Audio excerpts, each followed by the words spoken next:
आज हम जिस विषय की चर्चा करने आ रहे हैं वह सबसे इंपॉर्टेंट है।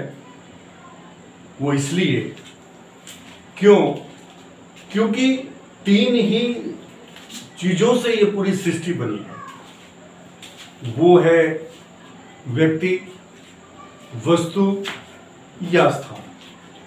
इसमें से किसी एक को भी आप निकाल के फेंक दें या ये सोचे कि है ही नहीं, तो इस सृष्टि की हम कल्पना भी नहीं कर सकते हैं। अगर जीव नहीं रहेंगे तो किसी वस्तु या स्थान का कोई महत्व ही नहीं रह जाएगा। और वस्तु अगर नहीं रहेगा तो जीव खाएंगे क्या, पहनेंगे क्या, या रहेंगे कहां पे? और स्थान नहीं रहेगा तो वह फिर कोई वस्तु या कोई जीव रहेगा किस चीज पे? तो ये तीन ही चीजें ये सृष्टि बनी है और इन तीनों का नाम होता है जिसे कहते हैं हम नाउन या हिंदी में कहते हैं संज्ञा। तो शब्द के परिवार में शब्द के परिवार का जो मुखिया है, जिसके लिए सभी काम करते हैं, बाकी सदस्य जो है शब्द के परिवार का, जिसे हम पार्ट्स ऑफ स्पीच कहते हैं, वो बाकी जितने भी सदस्य हैं वो काम किसके लिए करते हैं? वो काम करते हैं मुखिया के लिए। यानी मुखिया जो जैसा चाहते हैं मुखिया उसके लिए काम करते हैं। जिस तरह से परिवार में हम मम्मी पापा है, जैसा वो चाहते हैं हमें वैसा हमें करना पड़ता है। पढ़ाई करना है तो पढ़ाई करो, ये करना है ये करो। जिसको भी जो काम दिया गया है वो काम को करता है। और जब वो उस काम को करता है तो वो उसके लिए नहीं कर रहा है, किसके लिए कर रहा है? परिवार के मुखिया के लिए। उसी तरह से ये पूरा का पूरा एक मेटाफिजिक्स है जो ग्रामर है, और आपको बहुत ज्यादा गहराई में जाने की जरूरत नहीं है। आज का वीडियो थोड़ा लंबा हो सकता है, तो आप देख लीजिए कितना मिनट आपने देखा है, फिर दोबारा फिर देखिए आगे उसका, फिर उसका आगे देखिए, क्योंकि ये सीक्वेंस टूट जाएगा अगर एक वीडियो में हम सारी बातें नहीं लाते हैं तो। और ये जो हम बताने जा रहे हैं ये इस तरह से आपको कहीं भी इतने शॉर्ट में और इतने बिल्कुल क्रिस्टल क्लियर आपको कहीं नहीं मिलेगा।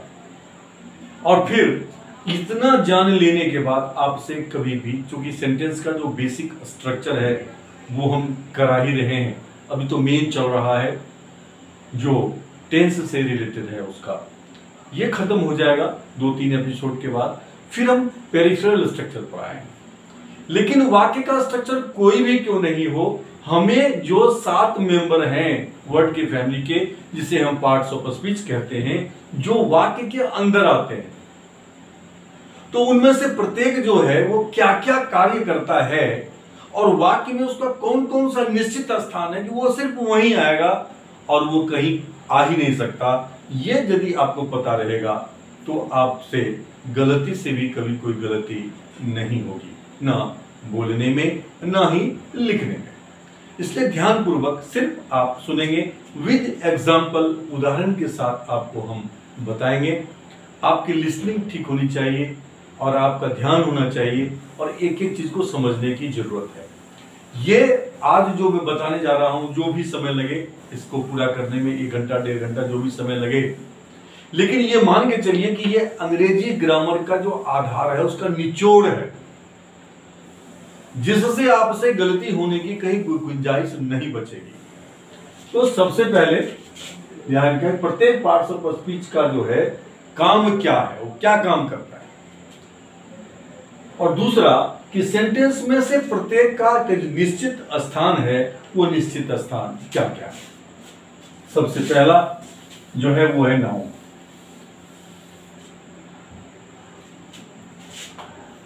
नाउन क्या है? नाउन जो है ये कारण है। This is the cause. इस सृष्टि का कारण कौन है? ये काउज है।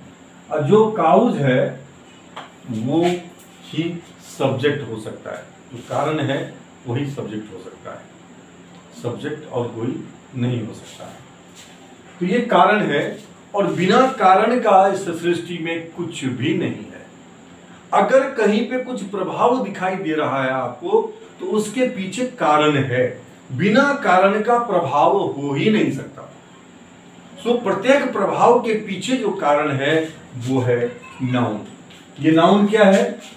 व्यक्ति, वस्तु या स्थान का नाम। व्यक्ति का नाम, वस्तु का नाम और तीसरा है स्थान का नाम। ये तीन जो है जो इनका जो नाम है, इन तीनों का जो नाम है, नेम है, name is equal to noun. ये नेम जो है इसका मतलब होता है नाउन, या इसे कहते हैं हम नाम, या इसे कहते हैं हम संज्ञा, नाम या संज्ञा। ये शब्द के परिवार का जो है हेड ऑफ द फैमिली है, मुखिया है, जिसे कहते हैं विष्णु, जो पालन करता है। हमारे परिवार में हमारे पापा हैं, कमाते हैं, वो पालन करता है, वो विष्णु की भूमिका में है, जो पालक है, वो मुखिया है। कल तक बाबा कमाते थे तो बाबा मुखिया थे, बाबा सबका भरण पोषण करते थे तो बाबा मुखिया थे, और बाबा के सभी बाबा की जैसा चाहते थे वैसा, ताकि उनका मनोबल बना रहे, आपकी ताकत को वह अपनी ताकत समझे। इसलिए परिवार में भी ये अनुशासन जरूरी है, और वही अनुशासन यहाँ भी है। अब देखते हैं कि ये नाउन जो है इसका काम क्या है। ठीक है, सेकंड टॉपिक क्या है इसका, काम समझ गए आप। काम क्या है इसका, ये काम है कि ये व्यक्ति का, वस्तु का या स्थान का नाम बतलाता है, इतना ही काम है इसका। उसका जो है स्थान कहाँ कहाँ है, इसका वाक्य में स्थान, वाक्य में ये कहाँ कहाँ आता है।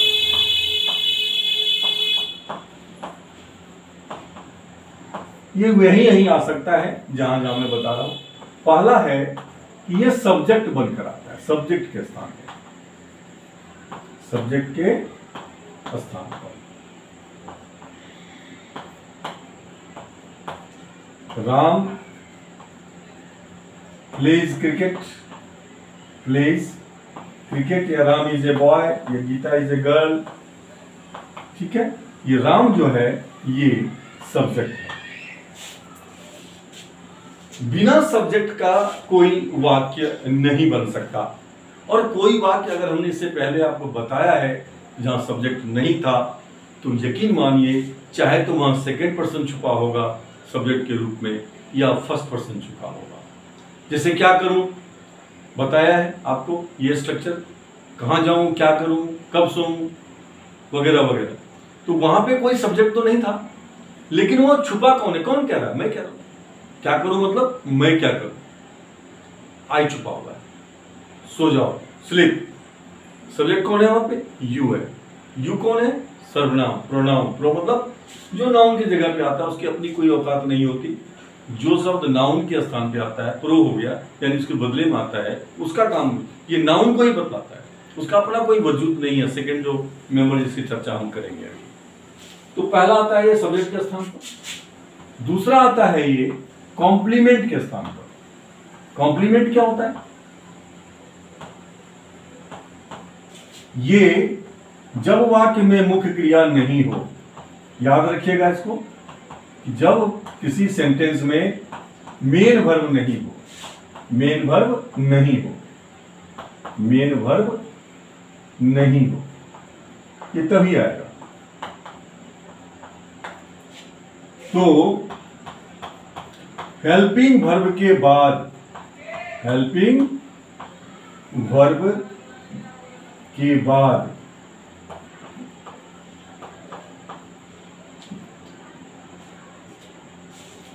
जो शब्द या शब्द का समूह, जो शब्द या शब्द का समूह, ग्रुप ऑफ वर्ड्स भी हो सकता है। किसके बाद, हेल्पिंग वर्ब के बाद जो शब्द या शब्द का समूह आकर वाक्य के अर्थ को पूरा करता है। आकर क्या करता है, ये वाक्य के अर्थ को पूरा करता है। इसे पूरक कहते हैं हिंदी में, वाक्य के अर्थ को पूरा करता है, अर्थ को पूरा करता है। वो पूरा का पूरा कॉम्प्लीमेंट करता है, कॉम्प्लीमेंट करता है। It is called a compliment. अभी हम कुछ एग्जांपल्स लेते हैं अभी, जैसे ही इज ए बॉय, यहां पे बॉय क्या है, ये कॉम्प्लीमेंट है। ही इज ए गुड बॉय,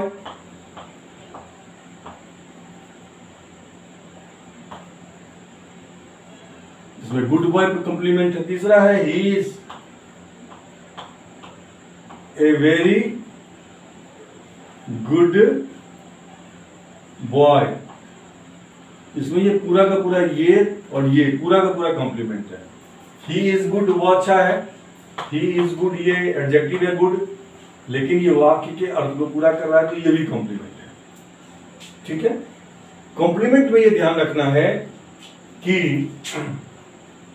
यहां पे गुड एडजेक्टिव है, बॉय नाउन है, यहां पे बॉय नाउन है, और जो एडजेक्टिव की विशेषता बतलाता है वो एडवर्ब है। तो वेरी जो है ये एडवर्ब है, गुड जो है एडजेक्टिव है, और बॉय जो है ये नाउन। इसमें ध्यान ये रखना है हमें कि वाक्य में यदि नाउन नहीं आता है, यदि नाउन नहीं आता है, कैसे? तो जैसे गीता अच्छी है, गीता इज नाइस। अब ये नाइस है, यहां पे ये एडजेक्टिव है, अकेले आया है, इसके बाद कोई नाउन नहीं आया है। ठीक है, अब इस एडजेक्टिव की इसकी जो विशेषता बतलाएगा वो एडवर्ब है। एडजेक्टिव की जो विशेषता बतलाएगा, गीता कैसी है, गीता इज वेरी नाइस। तो सेंटेंस में कोई भी एडवर्ब जो है कॉम्प्लीमेंट में, खासकर एडवर्ब, तो ये बिना एडजेक्टिव का नहीं आएगा, ये एडजेक्टिव आएगा तो ये आएगा। ठीक है, एडजेक्टिव प्लस वर्ब, ये क्या है, adjective plus verb, sorry adverb, पहले आएगा एडवर्ब, एडवर्ब प्लस में एडजेक्टिव प्लस में नाउन आ भी सकता है या नहीं भी आ सकता है, लेकिन एडवर्ब कभी भी नाउन के पहले नहीं आएगा। एडवर्ब के बाद नाउन कभी नहीं आएगा। जैसे ही इज वेरी बॉय या वेरी गर्ल वगैरह वगैरह नहीं आएगा। आपको ये मोटी बात जो है, ये जो बातें बताई गई हैं आपको, इतना ही होता है नाउन का पोजीशन एज कॉम्प्लीमेंट। तीसरा पोजीशन नाउन का क्या है,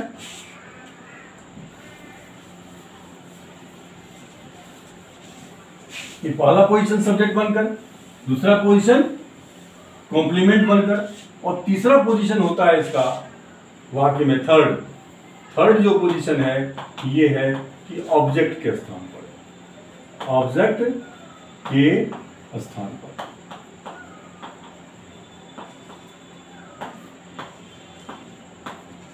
ये ऑब्जेक्ट क्या होता है, सब्जेक्ट के बाद वर्ब हो, मेन वर्ब, मेन वर्ब से पहले हेल्पिंग वर्ब भी आ सकता है, इससे पहले हेल्पिंग वर्ब आ भी सकता है, नहीं भी आ सकता है, प्लस में मेन वर्ब होना चाहिए।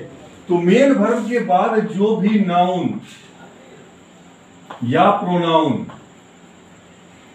अब नाउन कितने तरह का आता है, नाउन आता है इसका कितना हो जाएगा, नंबर 1, कोई भी नाउन या प्रोनाउन आएगा तो ये ऑब्जेक्ट है। मुझे क्लियर? यहां भी वही रूल रहेगा कि जो भी नाउन यहां आएगा उस नाउन से ठीक पहले कोई एडजेक्टिव आ सकता है, एडजेक्टिव से ठीक पहले कोई, जैसे ही वर्क्स हार्ड,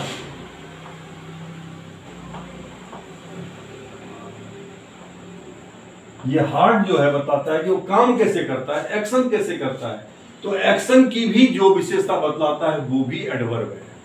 तो ये क्या है, एडवर्ब है। ये एडवर्ब कौन सा है, ये जो एक्शन को स्पेसिफाई करता है, यानी एक्शन को स्पेसिफाई करता है, उसका गुण बतलाता है, स्पेसिफाई करता है, एक्शन को करता है। वो कौन है? एडवर्ब। ही वर्क्स हार्ड, ये ऑब्जेक्ट नहीं होगा। ठीक है, ऑब्जेक्ट क्या होगा? He works in the office. ध्यान रखिएगा इसको आप, हम बता चुके हैं इससे पहले कि जो फ्रेज होता है, अगर कोई भी नाउन या प्रोनाउन या प्रीपोजिशन के बाद आएगा, प्रीपोजिशन प्लस नाउन आएगा, तो इसे हम कहते हैं फ्रेज। ये वाक्य के अंत में या कहीं भी आ सकता है। इसकी चर्चा हम पहले कर चुके हैं, जब हमने जो मास्टर चाबी है किसी भी सेंटेंस का, जब वो हमने बताया था। आई डोंट रिकलेक्ट कि कौन सा एपिसोड था, आप हमारे प्लेलिस्ट में जाकर के देख सकते हैं। ध्यान ये रखना है कि ये ऑब्जेक्ट नहीं हो सकता। अगर कोई मेन वर्ब के बाद में प्रीपोजिशन के बाद कोई नाउन आया है तो ये भी ऑब्जेक्ट नहीं हो सकता, ऑब्जेक्ट नहीं हो सकता, ये भी ऑब्जेक्ट नहीं हो सकता। ठीक है, अब ऑब्जेक्ट हो कौन सकता है उसकी चर्चा करते हैं। ऑब्जेक्ट हो सकता है वो कोई नाउन या कोई प्रोनाउन जब आता है, जैसे कि he eats a mango, he eats a mango. ये मैंगो क्या है? ये ऑब्जेक्ट है। अब नाउन से पहले कौन आता है? एडजेक्टिव। वो पका हुआ आम खाता है, क्या हो जाएगा? ही ईट्स राइपेन का मतलब होता है पका हुआ मैंगो। ये मैंगो हो गया नाउन, उसके राइपेन हो गया एडजेक्टिव, और ये पूरा हो गया ऑब्जेक्ट। नाउन के पहले आया है तो नाउन के साथ जो भी उसके ग्रुप के वर्ड्स हैं, नाउन के समूह के शब्द 3 हैं। नाउन, नाउन के ठीक पहले एडजेक्टिव और एडजेक्टिव के ठीक पहले एडवर्ब। लेकिन एडवर्ब कभी भी नाउन के ठीक पहले नहीं आएगा, ये ध्यान रखना है आपको। ये पूरा ऑब्जेक्ट है। ठीक है, ये पूरा का पूरा ऑब्जेक्ट है। अब यहां पे एडवर्ब भी आ सकता है। एडवर्ब क्या हो जाएगा? ही ईट्स अ वेरी, यहां उसको लेते हैं सेंटेंस, ही ईट्स, वह बहुत पका हुआ आम खाता है। He eats a very ripen mango,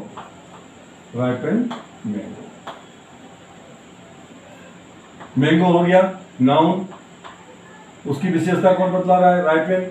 ये क्या हो गया? एडजेक्टिव। और कितना पका हुआ आम है, वो विशेषता जो विशेषण की एडजेक्टिव की है वो ये बतला रहा है, ये एडवर्ब हो गया।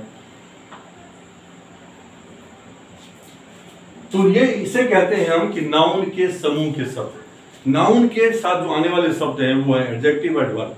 लेकिन एडवर्ब बिना नाउन का नहीं आएगा किसी भी एडजेक्टिव के पहले, सॉरी नाउन के पहले। Is it clear? नाउन के ग्रुप के वर्ड्स कौन कौन से हो गए?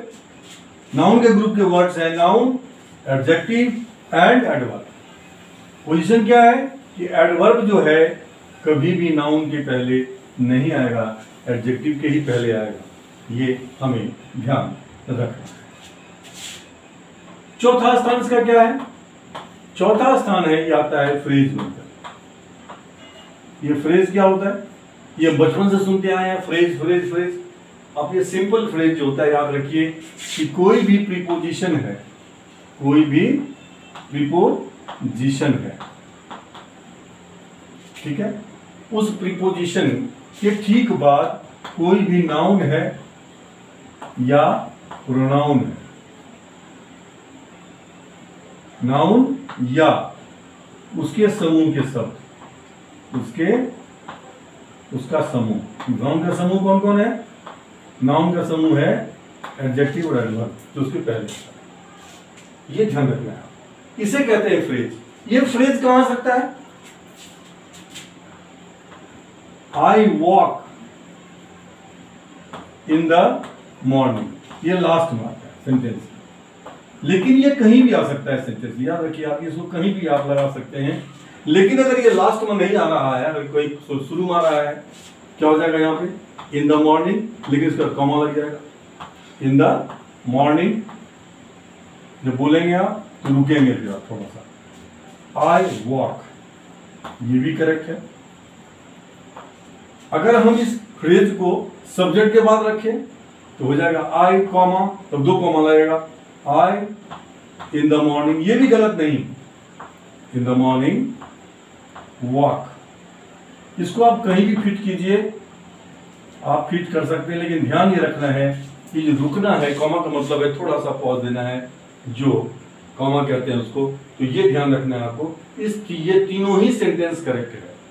तो अगर ये फ्रेज लास्ट में आ रहा है, अभी सेंटेंस के बीच में भी कहीं पे आ रहा है अगर ये, तो आपको ये जो फॉर्मूला है ये याद रखना है कि लास्ट में अगर आ रहा है तो एक फ्रेज नहीं कई फ्रेज आ सकते हैं। कैसे? जैसे एग्जांपल ले रहे हैं हम,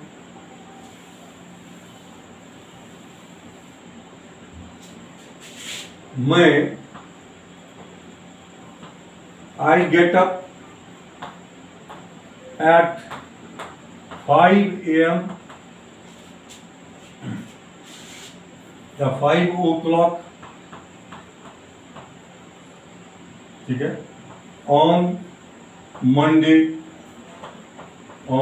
या ट्यूसडे, ठीक है, ऑन मंडे एवरी मॉर्निंग या in the morning, in the morning. देखिए कितना फ्रेज है इसमें, इन द मॉर्निंग, ये सारे समय बता रहे हैं। एक फ्रेज है एट 5 o'clock, दूसरा फ्रेज है ऑन मंडे, तीसरा फ्रेज है इन द मॉर्निंग। ये तीनों फ्रेज है। ये फ्रेज नंबर 1, ये फ्रेज नंबर 2, ये फ्रेज नंबर 3। अब सवाल ये है कि हम किस फ्रेज को पहले रखें, किस फ्रेज को बाद में रखें। इसके लिए आप एक फॉर्मूला याद रखिए कि सबसे छोटा समय पहले आएगा, सबसे छोटा समय बताने वाला, छोटा समय अगर है तो फिर आएगा उससे बड़ा समय, उससे बड़ा समय, ठीक है, और सबसे लास्ट में आएगा सबसे बड़ा। ये याद रखिए प्लेस का, टाइम का, ये ध्यान रखिए। एट 5 o'clock ऑन मंडे, ये एट 5 o'clock ऑन मंडे का ये टाइम जो है वो छोटा है, ये पूरे दिन की बात नहीं करता। और इन द मॉर्निंग का मतलब हो गया कि दोपहर से पहले तक का जो समय है वो इन द मॉर्निंग है। और मंडे का कितना समय? 5 बजे, 5 बजे के बाद नहीं, यानी दिन तो है लेकिन जो ड्यूरेशन ये बता रहा है वो छोटा ड्यूरेशन है उस दिन का, इसलिए ये इससे बड़ा हो गया तो सबसे बाद में ये आएगा। ये सिंपल सा फॉर्मूला आपको याद रखना है। सबसे छोटा समय पहले आएगा, फिर उससे बड़ा समय आएगा, फिर उससे बड़ा समय अंतराल आएगा, that is called period of time. Point of time and period of time दोनों होता है। पॉइंट ऑफ टाइम और पीरियड ऑफ टाइम क्या है ये हम जब आगे बात करेंगे तो परफेक्ट कंटिन्यूअस टेंस की, तो उसमें ग्रामर सेक्शन में आप उसको विस्तार में समझेंगे। ये था नाउन के बारे में। अब आइए प्रोनाउन के बारे में। ये प्रोनाउन के बारे में हम कंप्लीट एक पर्सनल प्रोनाउन का जो है हम सेशन कर चुके हैं और आपसे मेरा निवेदन रहेगा कि इसको समझना आपके लिए बहुत जरूरी है। अगर आपने ये वीडियो नहीं देखा है तो आप इस वीडियो को देखिए। पर्सनल प्रोनाउन के नाम से वीडियो है, उसमें पूरा खाका है कि जो I we you they he she it से कितने तरह के प्रोनाउन बनते हैं और वो वाक्य में कहां कहां पे आते हैं और क्या क्या अर्थ देते हैं, उस वीडियो में पूरा डिस्क्रिप्शन है। आप सिंपली याद रखिए प्रोनाउन क्या करता है काम, ये कार्य क्या है, ये नाउन के स्थान पर आता है। नाउन जहां जहां आता है यही वहां वहां आएगा। नाउन कहां कहां आता है? सब्जेक्ट के स्थान पर, तो ये भी आएगा सब्जेक्ट के स्थान पर। नाउन कहां आता है? कॉम्प्लीमेंट के स्थान पर, तो ये कहां आएगा? कॉम्प्लीमेंट के स्थान। जैसे देखिए अभी आप, ही इज अ बॉय, वह एक लड़का है, ही क्या है यहाँ पे? सब्जेक्ट है। मैं हूं, इट इज आई, ये यहां पे क्या देखते हैं हम, ये सब्जेक्ट है यहां पे इट, हालांकि रियल सब्जेक्ट आई है, इसका स्ट्रक्चर हम कर चुके हैं पहले। आई जो है यहाँ पे, ये क्या है, ये यहाँ पे कॉम्प्लीमेंट है। क्यों? क्योंकि ये हेल्पिंग वर्ब के ठीक बाद आकर वाक्य के अर्थ को पूरा कर रहा है। It is I. अब ये आता है ऑब्जेक्ट बन करके, जैसे कि पापा ने आज मुझे डांटा, पापा स्कॉल्डेड, ये है मेन वर्ब, मी टुडे, ये एडवर्ब ऑफ टाइम है, ये मी जो है ये प्रोनाउन है और ये ऑब्जेक्ट है।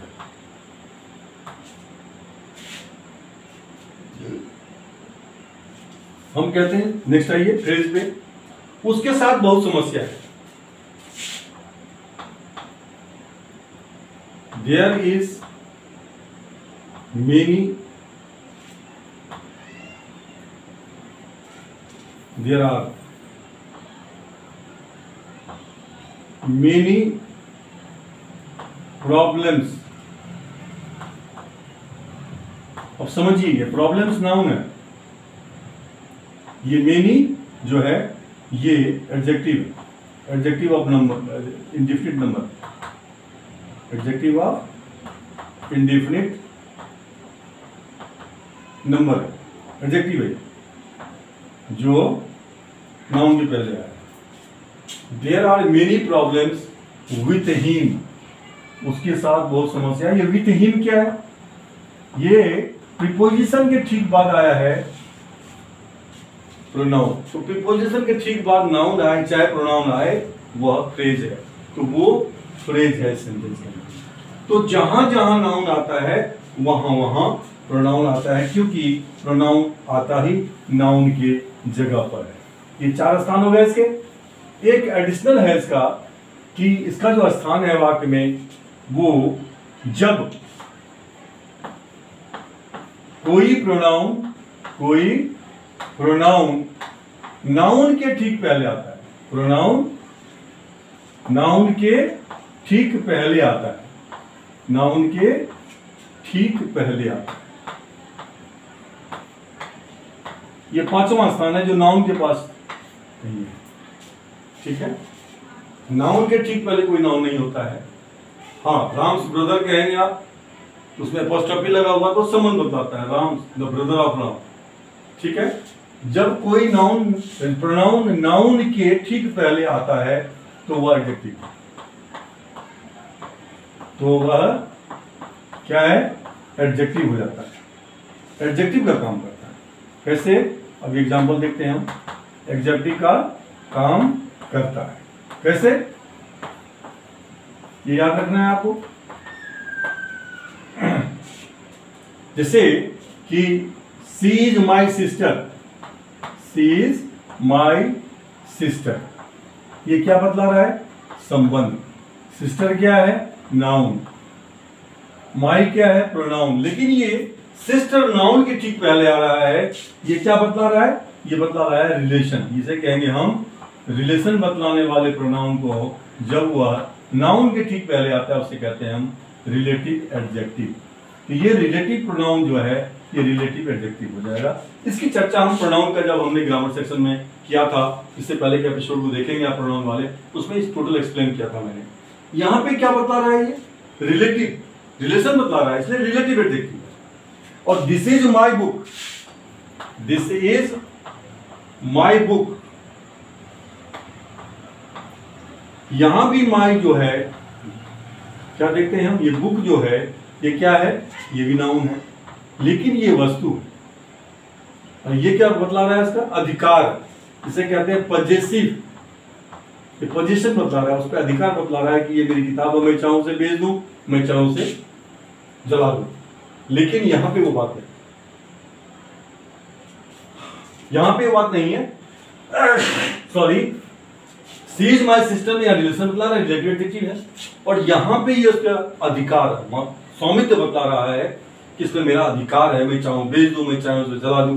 लेकिन सिस्टर के साथ ऐसा नहीं है, ना उसको बेच सकते हैं ना उसको जला सकते हैं, क्योंकि वो रिलेशन बतलाता है हमारे, वहां पे अधिकार नहीं है, यहाँ अधिकार बतलाता है। इसलिए ये हो जाएगा possessive adjective. I am sure कि आपको नाउन और प्रोनाउन का फुल कंसेप्ट आपको मिल चुका है पोजिशनिंग का। इसके अलावा कोई पोजीशन नहीं होता है, निश्चित रहिए आप कि इसके अलावा कोई पोजीशन होता ही नहीं है।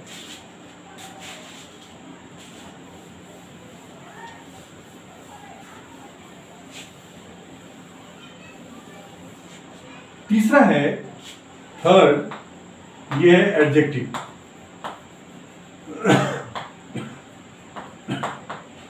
एडजेक्टिव क्या करता है? ये नाउन की विशेषता बतलाता है, नाउन की विशेषता बतलाता है। तो क्या खास बात है? खास बात यही है कि अगर पूछा जाए आपसे कि बताइए भक्त बड़ा होता है या भगवान बड़ा होता है, तो आप शायद हो सकते हैं कि कंफ्यूज हो जाए, लेकिन कंफ्यूज होने की कोई जरूरत नहीं है, क्योंकि भक्त ही भगवान बनाता है। किसी को महान बनाता है, किसी को बहुत बड़ा नेता बनाता है, किसी को बहुत महान व्यक्ति बनाता है और किसी को भगवान बना देता है, ये भक्त ही करता है। तो बड़ा कौन हुआ? जो उसकी विशेषता बतलाकर उसकी महत्ता को बढ़ाता है। तो फिर वाक्य में क्या होगा? वाक्य में जो जिसकी विशेषता बतलाता है, वाक्य में जिसकी वो विशेषता बतलाता है, उसकी वो ठीक पहले आता है, ये ध्यान रखना है। तो एडजेक्टिव नाउन की विशेषता बतलाता है, तो कहां आएगा? वाक्य में स्थान क्या होगा इसका?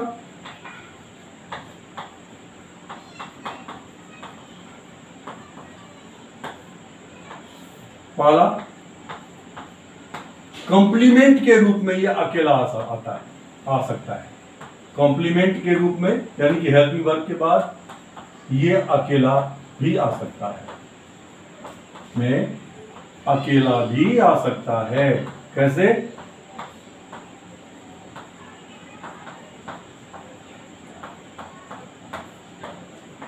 जैसे वो 2 दिनों से बीमार है, तो वह 2 दिनों जो वो बीमार है कहोगा ही इज सिक, लेकिन जब कुछ समय से है तो फिर वर्ब आएगा has been, he has been. ये दोनों ही हेल्पिंग वर्ब है।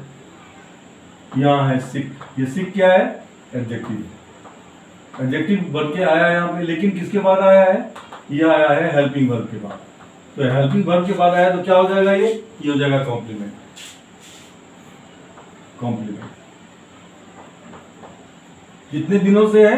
2 दिनों से, तो 4 हो जाएगा 2 डेज। ये 2 डेज जो है, यहाँ पे डेज नाउन है, 2 एडजेक्टिव है, ये 2 डेज जो है ये फ्रेज है। आप इसको ध्यान से सुनेंगे और समझने की कोशिश करेंगे तो किसी भी पार्ट्स ऑफ स्पीच की सेंटेंस में पोजिशनिंग, यानी उसको जिस जगह पे होना चाहिए वहां रखने में आपसे गलती से भी कोई गलती नहीं होगी। ये निचोड़ है ग्रामर का। दिस इज प्योरली मेटाफिजिक्स कि कौन सा सदस्य क्या काम करता है और सेंटेंस में वो कहां काम आता है, वो वहीं आएगा और वो कहीं नहीं आएगा। Is that clear? ये तो पहला क्वेश्चन हो गया कि अगर ये हेल्पिंग वर्ब के बाद कॉम्प्लीमेंट बन के आएगा तो अकेले भी आ सकता है। या दूसरा कि वाक्य में जहां जहां नाउन आता है वहां नाउन के ठीक पहले आता है। वाक्य में जहां जहां नाउन आता है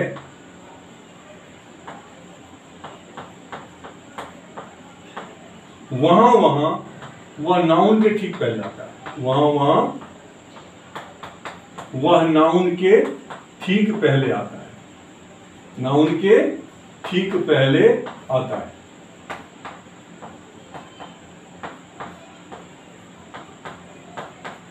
कैसे? इसको समझेंगे एग्जांपल से हम।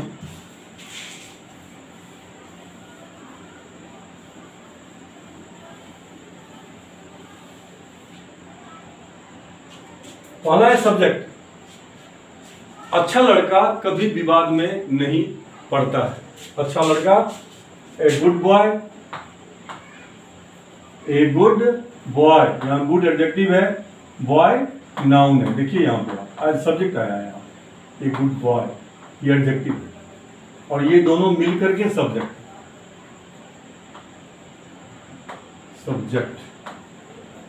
Is it clear? A good boy never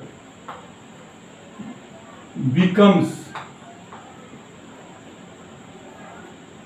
a part of controversy, A part of controversy मतलब किसी कभी विवाद का हिस्सा वो नहीं बनता है। यहाँ पे सब्जेक्ट की तरफ पे आया एडजेक्टिव, नाउन के ठीक पहले आया, जहां जहां नाउन आएगा वहां आएगा ये। दूसरा complement, he is a good boy, he is a good boy, ठीक है।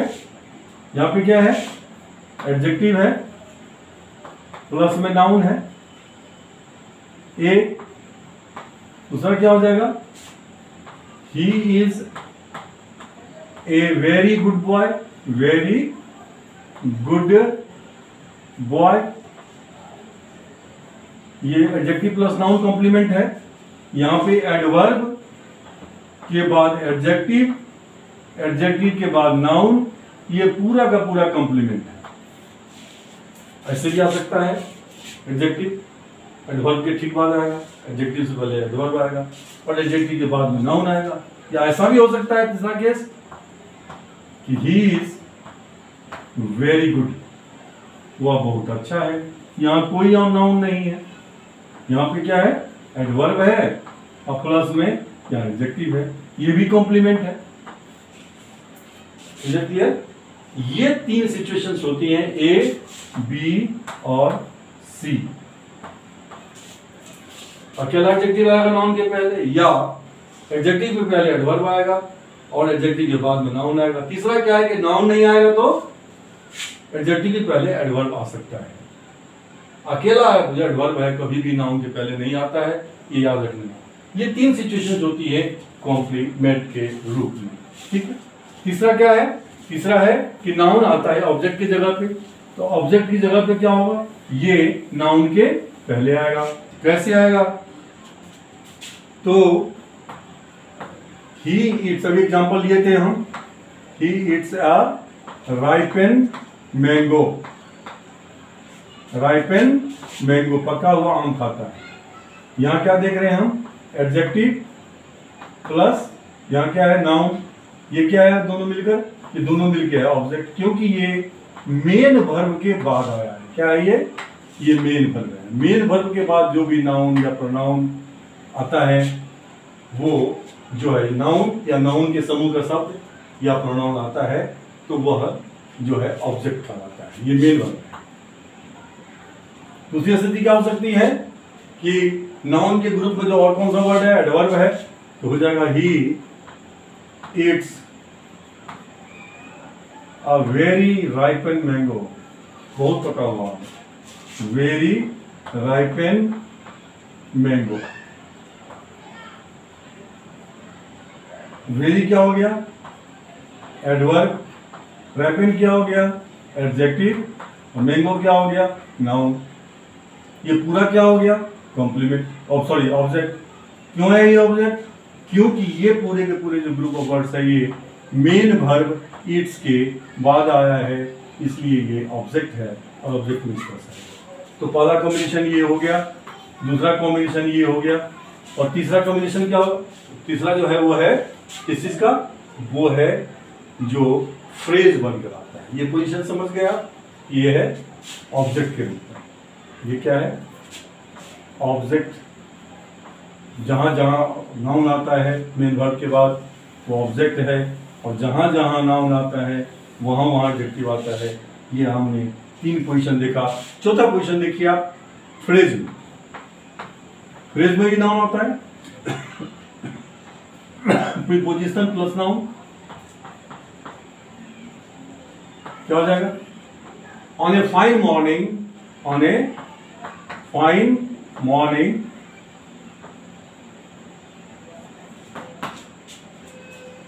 I was going to walk. I was, एक सुनहरे सुबह को मैं टहलने के लिए जा रहा था।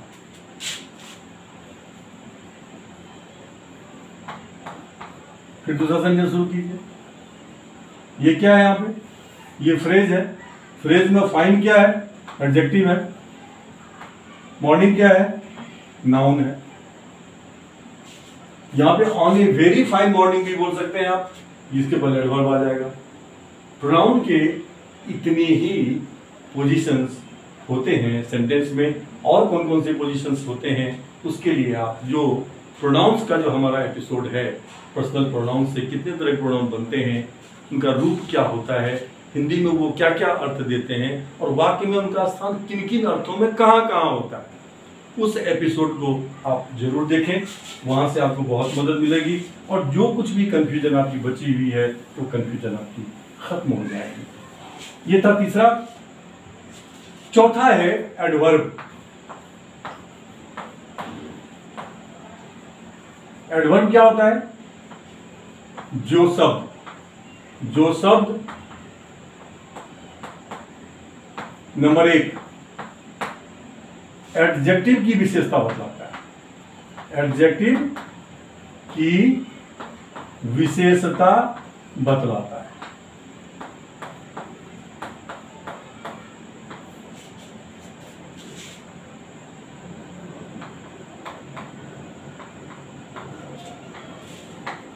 वो एडवर्ब है। कैसे? जैसे वह अच्छा लड़का है, ही इज ए गुड बॉय। अब क्वेश्चन कीजिए यहाँ पे, कितना हुआ अच्छा? How good. अगर आप लगाएंगे क्वेश्चन एडजेक्टिव से क्वेश्चन, तो आंसर जो होगा वो एडवर्ब है। आंसर क्या है? Very good boy. ये क्या हो गया? एडवर्ब। जब एडजेक्टिव से क्वेश्चन पूछेंगे आप तो आपको आंसर में एडवर्ब मिलेगा, और वो एडवर्ब कहाँ आएगा? एडजेक्टिव के ठीक पहले आएगा। क्या हो जाएगा? He is a very good boy. ठीक है, ये एडवर्ब की पोजीशन है। एडवर्ब आएगा, फिर एडजेक्टिव आएगा, फिर नाउन आएगा। Is it clear? जब ये एडजेक्टिव की विशेषता बतलाएगा तो वो जो एडवर्ब है ये एडजेक्टिव के ठीक पहले आएगा। या दूसरा हो जाएगा कि नाउन अगर नहीं आएगा तो क्या होगा? तो हो जाएगा ही इज वेरी गुड। फिर यहाँ आर्टिकल नहीं आएगा, ही इज वेरी गुड आएगा, यानी यहाँ पे एडजेक्टिव के ठीक पहले आएगा। कहने का सेंस ये है कि जो भी एडवर्ब एडजेक्टिव की विशेषता बतलाएगा सेंटेंस में, वो कहीं भी अगर आएगा तो वह एडजेक्टिव के ठीक पहले आएगा। Is it clear? दूसरा क्या होता है? सेकंड, जो वर्ब की विशेषता बतलाता है। दूसरा कौन है? एडवर्ब। एड से हो गया एडजेक्टिव और वर्ब से हो गया वर्ब। दूसरा क्या है? जो शब्द वर्ब की विशेषता बतलाता है। वर्ब की विशेषता बतलाता है।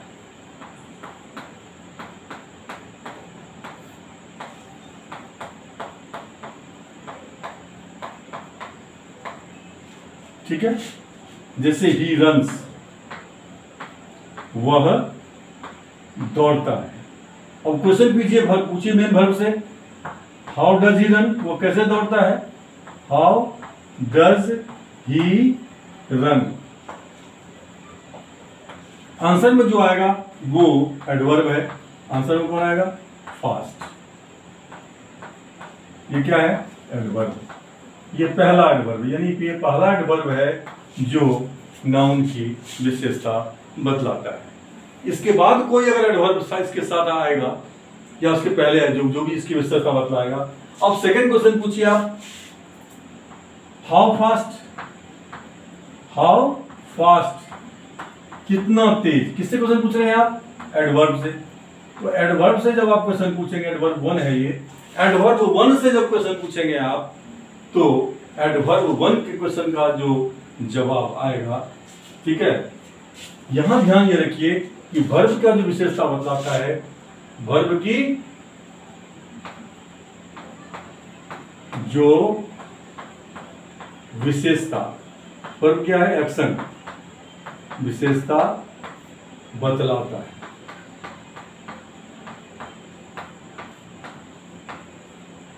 वो क्या है? एडवर्ब है। ये एडवर्ब कितने हो सकते हैं? ये एडवर्ब हो सकते हैं 3।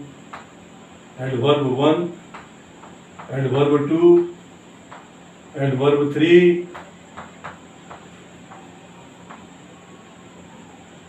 मतलब क्या, सॉरी, एडवर्ब 3 आएगा पहले, एडवर्ब 2 आएगा उसके बाद, एडवर्ब 1 आएगा सबसे लास्ट में।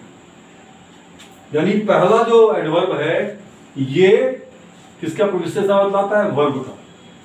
दूसरा एडवर्ब जो है वो पहले एडवर्ब की विशेषता बतलाएगा, और तीसरा एडवर्ब जो है वो दूसरे एडवर्ब की विशेषता बतलाएगा। कैसे? जैसे यहाँ पे हाउ फास्ट हमने कहा तो क्या हो जाएगा आंसर में, वेरी फास्ट। वेरी क्या हो गया, ये हो गया एडवर्ब नंबर 2। ये एडवर्ब नंबर 2 किसकी विशेषता बतला रहा है, एडवर्ब नंबर 1 की। फिर हम क्वेश्चन पूछेंगे एडवर्ब नंबर 2 से, हैं क्या क्वेश्चन पूछिए।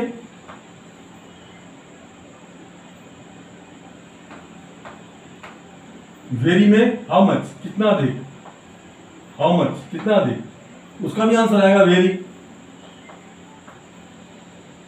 समझ रहे हैं? तो देखिए यहां पे पोजीशन एडवर्ब का कितना होता है, इसको ध्यान रखिएगा, आपसे गलती से भी कभी गलती नहीं हो। पोजीशन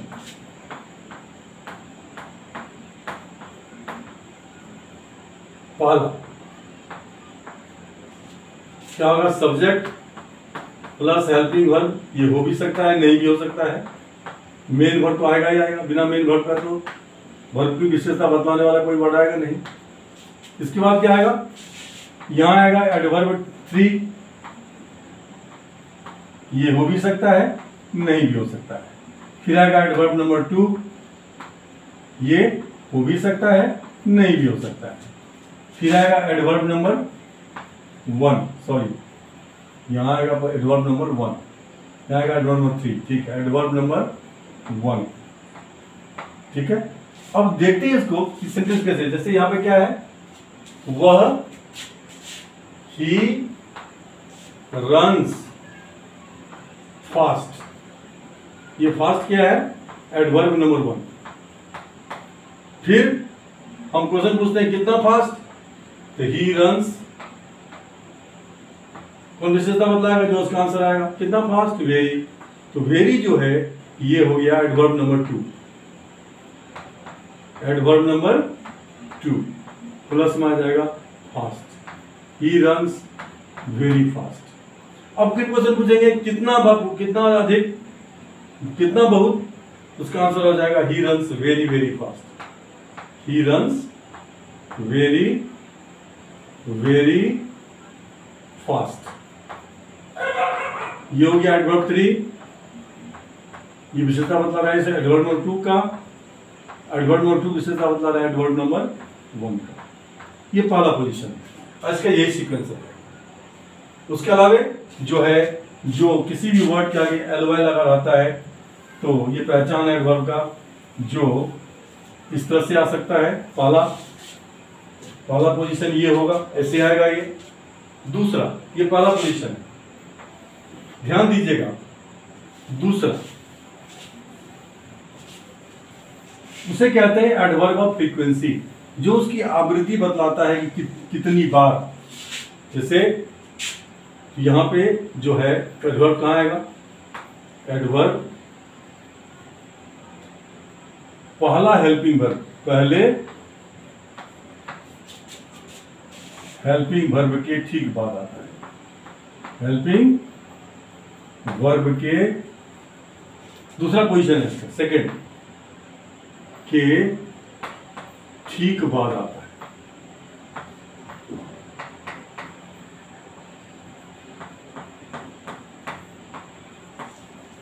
जैसे he is always late,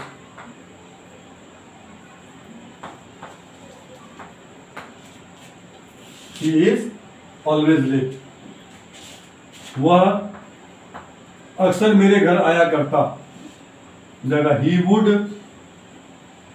option prior, अक्सर। ये भी एडवर्ब है, ये फर्स्ट हेल्पिंग वर्ब है, वुड पहला हेल्पिंग वर्ब के बाद आया है।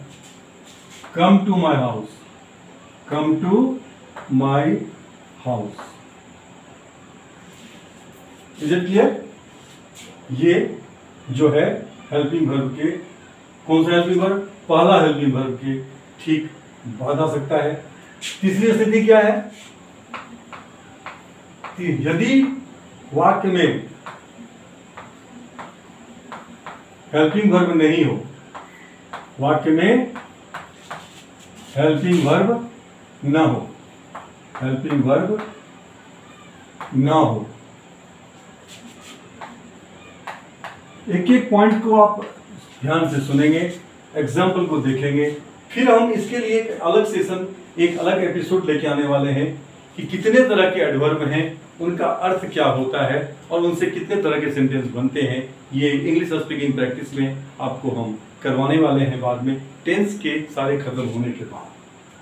तो ये बिल्कुल चूंकि अभी से पता रहेगा आपको, तो बाद में आपको कोई दिक्कत प्रैक्टिस करने में भी नहीं आएगी और 8 तरीके से वाक्य बनाने में भी दिक्कत आपको नहीं आएगी। अब ये है कि कौन सा एडवर्ब है, उसको क्या कहते हैं, ये जब उस सेक्शन में जब हम आएंगे एडवर्ब के सेक्शन में, usages of different adverbs English speaking वाले में, उसमें ये सब क्लियर हो जाएगा, सबका मीनिंग भी आ जाएगा और कितने एडवर्ब होते हैं वो भी हम बताएंगे।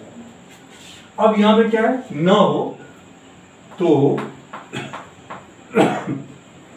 एडवर्ब मेन वर्ब के ठीक पहले आता है, मेन वर्ब के ठीक पहले आ सकता है, ठीक पहले आता है, आता है। कैसे?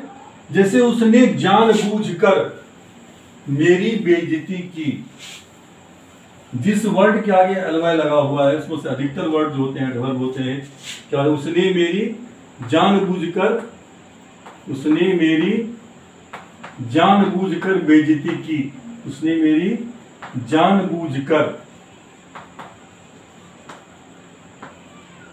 क्या की? बेइज्जती की।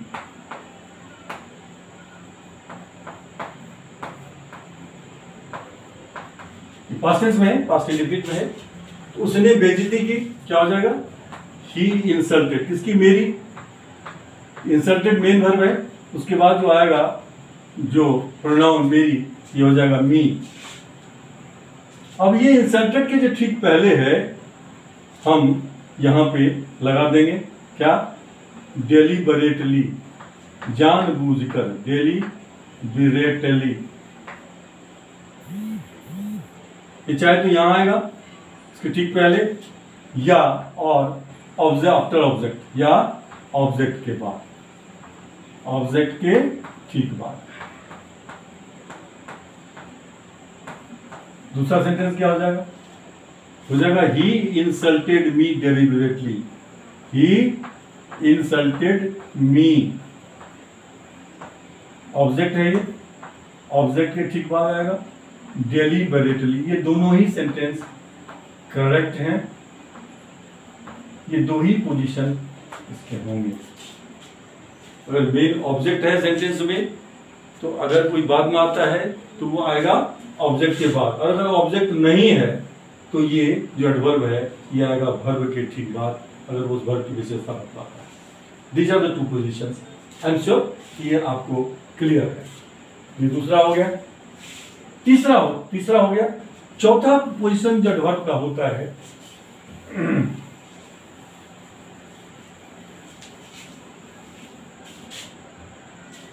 चौथा,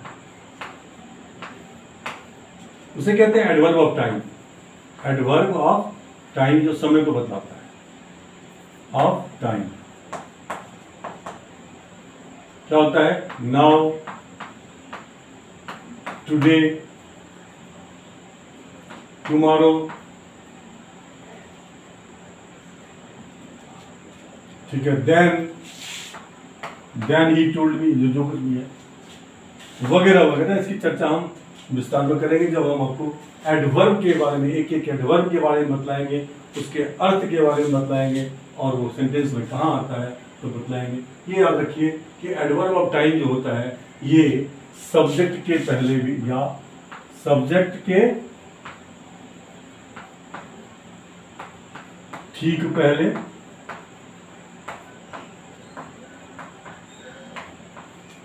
फर्स्ट, जैसे now I have to go, अब मुझे जाना है, now I have to go.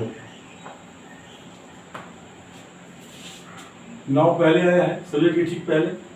Second ये आएगा,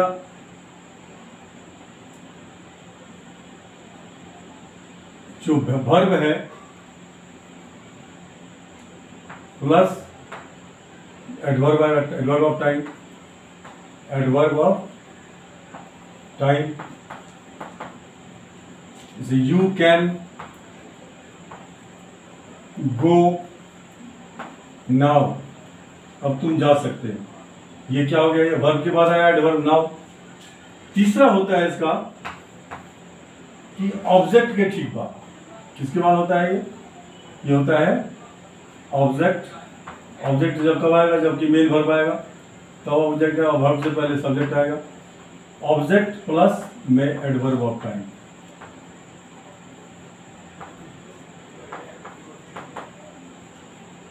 ठीक है ना। अब उसे पीटा जाता है, ही इज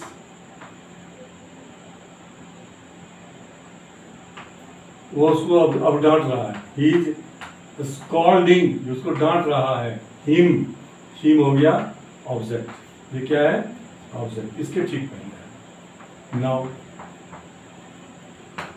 एडवर्ब के ये सिर्फ ये 4 ही पोजीशंस सेंटेंस के अंदर में होते हैं।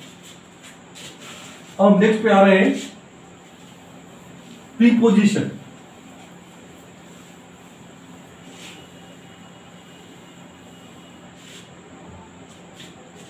पांचवा है प्री। प्री का मतलब क्या होता है, पहले के पहले। पोजीशन का मतलब होता है स्थान, किसके पहले, यहां पे है नाउन या प्रोनाउन के ठीक, नाउन या प्रोनाउन के पहले जिसकी पोजीशन हो। अब हम यहां मान लेते हैं कि ए बराबर जो है, सॉरी ए बराबर जो है यहां पे हम मान लेते हैं एनी पार्ट्स ऑफ स्पीच, कोई भी पार्ट्स ऑफ स्पीच हो सकता है, एनी पार्ट्स ऑफ स्पीच। ठीक है। बी इक्वल टू होता है जो वर्ड, उसे कहते हैं हम प्रीपोजिशन।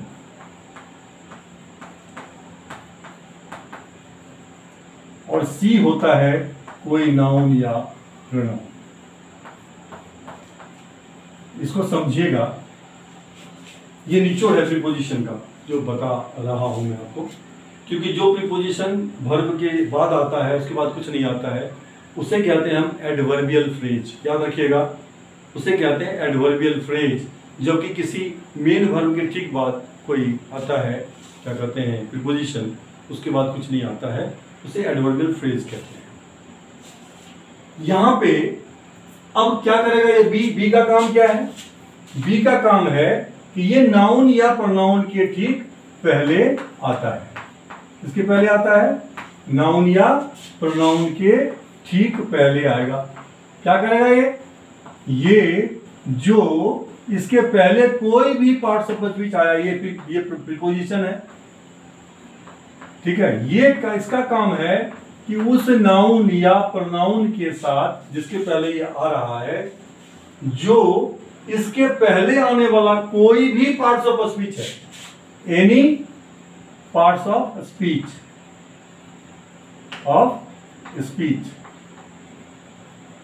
ये संबंध बतलाता है। दोनों के बीच संबंध, रिलेशन क्या है, ये संबंध बतलाता है। और इस लिहाज से जो संबंध बतलाने वाला व्यक्ति है, बतलाता है, उसका बहुत बड़ा महत्व होता है। इतना महत्व होता है कि अगर आपको प्रीपोजिशन का सही पता है कि कहां पे किसका यूज होगा, तो आप इन जो भी 19 सिंपल प्रीपोजिशंस हैं, उनकी मदद से आप एक किताब लिख सकते हैं।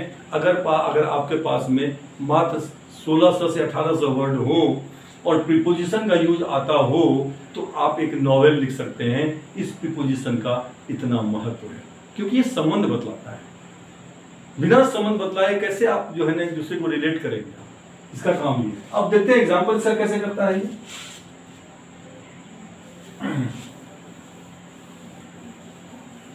ए plus B plus C, A क्या है any parts of speech, B क्या है प्रीपोजिशन, सी क्या है कोई नाउन या प्रोनाउन। ये सेंटेंस में ए प्लस बी प्लस सी के रूप में आते हैं। देखते हैं यहां पर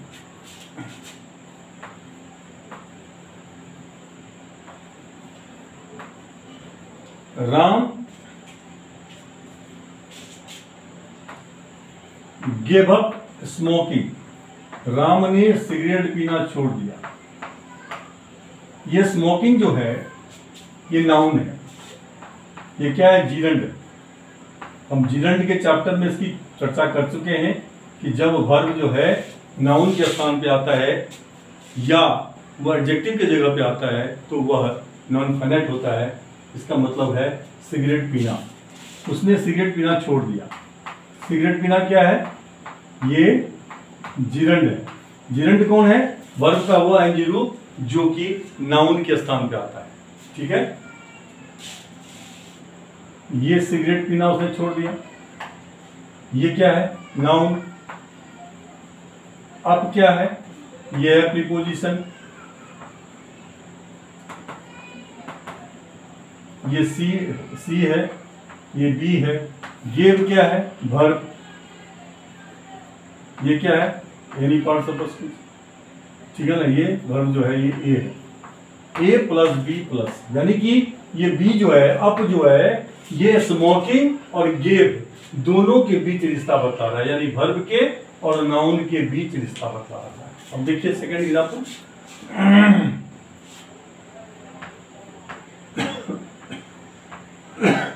he is in the office। देख रहे हैं आप, ये द ऑफिस जो है ये नाउन है, ये सी है, इन जो है ये बी है, प्रीपोजिशन इज जो है ये हेल्पिंग वर्ब है, ये ए है। ये इन जो है ये इज और ऑफिस यानी कि हेल्पिंग वर्ब और नाउन के बीच का रिलेशन बतला रहा है। Is it clear?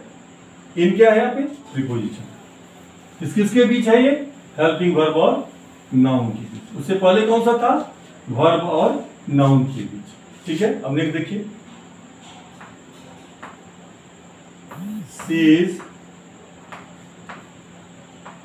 Fast at reading.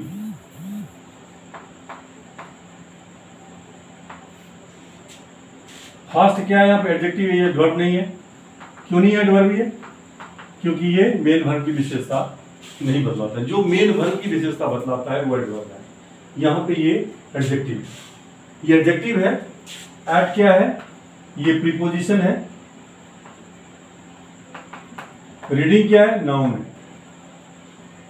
ठीक है, तो ये प्रीपोजिशन जो है बी, ये जो एडजेक्टिव है ए, और जो नाउन है रीडिंग, इसके बीच एडजेक्टिव और नाउन के बीच ये रिलेशन बतला रहा है। तीसरा एग्जांपल देखिए, गेंद जमीन पर गिरी, the ball fell on to the ground.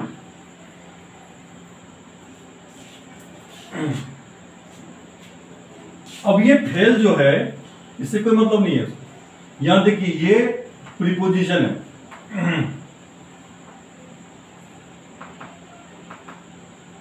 ठीक है, ये नाउन है, ये सी है, ये ए है, और ये जो टू है ये भी प्रीपोजिशन है।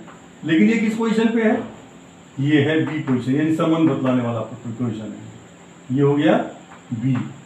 ये ऑन, ऑन का मतलब होता है सतह को छूते हुए, टू का मतलब होता है तक, यानी उससे नीचे नहीं।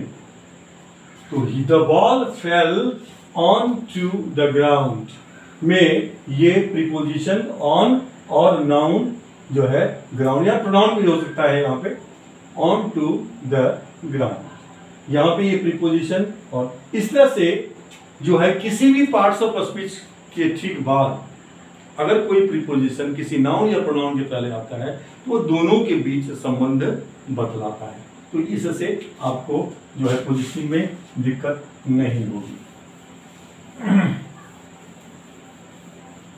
ये छठा था प्रीपोजिशन,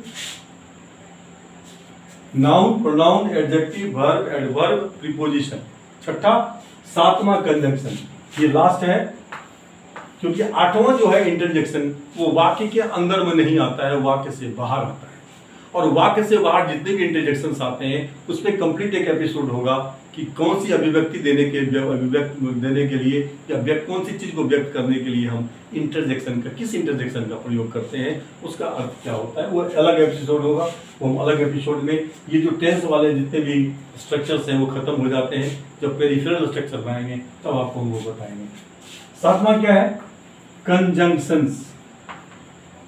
समझिएगा इसको आप, क्योंकि ये चीज आपको किसी ग्रामर की किताब में या कहीं भी आपको ढूंढेंगे भी तो आपको नहीं मिलेगा।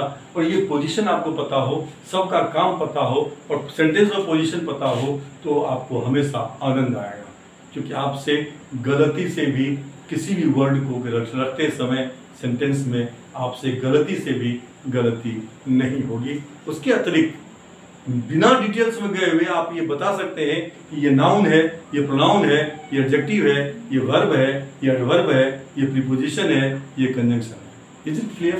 कंजंक्शन क्या करता है? ये दो समांतर, two parallel parts of speech को जोड़ता है। समांतर का मतलब क्या होता है? पैरेलल पार्ट्स ऑफ स्पीच को जोड़ता है, ये काम है इसका। पार्ट्स ऑफ स्पीच या सेंटेंसेस या वर्ड्स या क्लाउजेस। ये क्लाउजेस क्या होता है? ये जो हम पेरिफेरल स्ट्रक्चर पे आएंगे तब आपको बताएंगे। और ये क्लाउज जब आपको आ जाएगा तो उसके बाद आप चाहेंगे तो एक एक पेज का सेंटेंस आप बना सकते हैं बिना फुल स्टॉप दिए हुए। ये इतनी बड़ी चीज है। उसके अतिरिक्त आप जिस किसी भी सब्जेक्ट को पढ़ेंगे इंग्लिश में आपको पूरा का पूरा समझ में आएगा, उसका मीनिंग समझ में आएगा। ये टेंस खत्म होने के बाद हम स्टार्ट करेंगे। हम एक क्लास क्लाउज की चलेगी, दूसरी क्लास और किसी पेरिफेरल स्ट्रक्चर की चलती रहेगी। तो इसको क्या करता है? दो समांतर पैरेलल पार्ट्स ऑफ स्पीच या सेंटेंस या वर्ड्स या क्लाउज को जोड़ता है। जब ये सेंटेंस को जोड़ता है या क्लॉज को जोड़ता है तो इसे हम सेंटेंस कनेक्टर कहते हैं।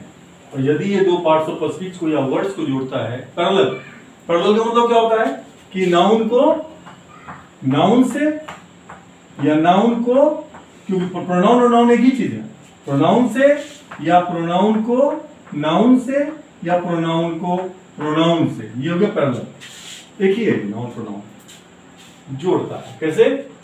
जैसे राम एंड श्याम, ये noun and Ram and Shyam, ये दो नाउन को जोड़ा है। कौन? एंड। यहां क्या है? राम एंड आई, इसको जोड़ा इसने नाउन को प्रोनाउन से। यहां क्या है? प्रोनाउन ही एंड राम, इसको जोड़ा है ये प्रोनाउन ही को नाउन राम से। प्रोनाउन प्रोनाउन क्या देगा? You he and I, you he and I will go to market together, साथ साथ जाएंगे हम, साथ साथ, तुम, वह और मैं, together। अब यहां देखिए ये एंड जोड़ा है किसको? ये प्रोनाउन को प्रोनाउन से। Is it clear? इसी तरह से जो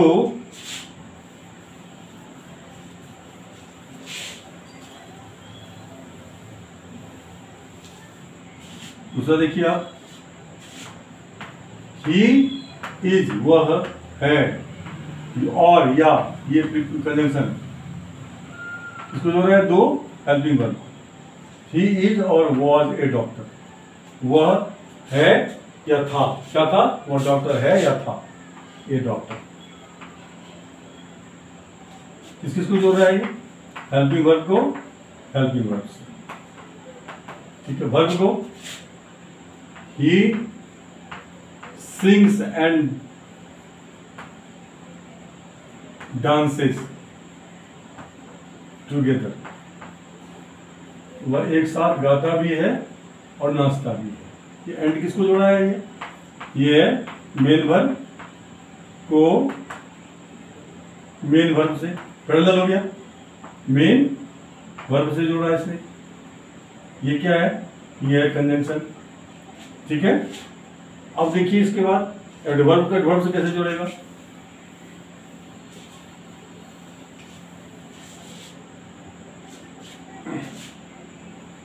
slow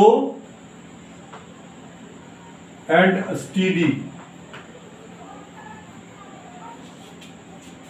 wins the race, wins the race। अब ये स्लो एंड स्टीडी, ये दोनों क्या है, ये स्लो और स्टीडी दोनों के दोनों एडजेक्टिव, इसे जो है and. He comes to my home off and on, he comes to my house off and on, off and यदा कदा, यह ऑफ जो है प्रीपोजिशन है, ऑन भी प्रीपोजिशन है, ये कंजंक्शन। आई एम श्योर कि आपको जो प्रत्येक पार्ट्स ऑफ स्पीच का कार्य क्या है और सेंटेंस में उसकी फिक्स्ड पोजीशन क्या है, इसके बारे में जो भी चर्चाएं हमने की वो आपको अच्छी तरह से समझ में आया होगा। और अगर कहीं भी किसी भी पॉइंट पे अगर आपको कोई भी कंफ्यूजन आता है, I am here to give the solution to your problems.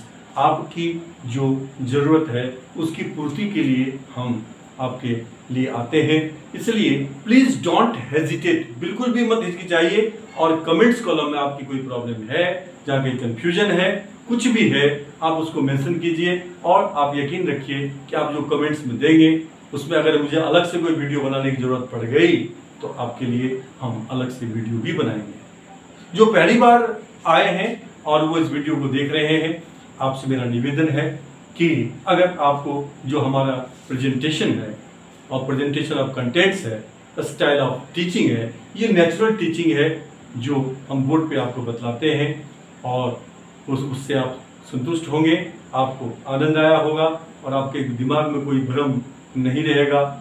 अगर आपको पसंद आया हो तो अगर आप अभी तक चैनल को सब्सक्राइब नहीं किए हैं तो please do subscribe my channel, ताकि आपको आने वाले जितने भी नोटिफिकेशंस और वीडियोज़ हैं वो आपको समय पर मिलता रहे। साथ ही जो ऑलरेडी इस चैनल पे हैं, सब्सक्राइब भी कर चुके हैं, उनसे निवेदन है कि आप इस चैनल के जो वीडियोस हैं उस वीडियोस को आप लाइक करते रहें। और एक बहुत बड़ा काम है जो आप कभी ना भूलें, और वो ये कि आप उसको शेयर करते रहें उन लोगों तक जो कि आपसे प्यार करते हैं या जिनसे आप प्यार करते हैं और अभी तक वो उनकी पहुंच इस जो चैनल से तक नहीं बन पाई है, उनको भी इसका लाभ मिले। कम से कम वो थैंक्स आपको जरूर करेंगे और उनके दिल में आपके प्रति जगह भी बढ़ जाएगा। With that let us call it a day. Have a nice day. See you in the next episode with a new topic worthwhile. Thank you very much. Have a nice day.